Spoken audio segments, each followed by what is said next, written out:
करेंगे sir soil sample के बारे में। इसमें देखेंगे सर सॉइल जो है कैसे लेयर में सेटल होता है। तो इसके लिए सबसे पहले सर जो सॉइल सैंपल है उसके स्पीकर में डालेंगे सर।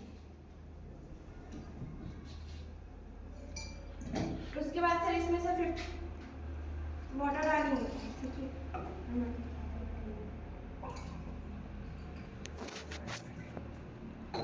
मिक्स करेंगे।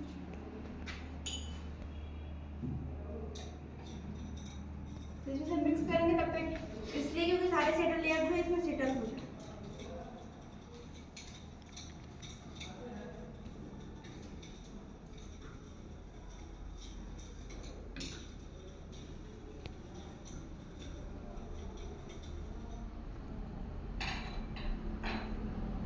मिक्स करने के बाद देखेंगे कि हमारे जितने भी सर इसमें सॉलिड लेयर है वो सब अपने सर लेयर में सेटल हो चुके हैं। सर सॉलिड है वो सबसे नीचे है, उसके ऊपर सर जो मिडल में सर वो जो रॉक से सब है उसके ऊपर सर जो वेस्ट मैटर है उसके ऊपर है।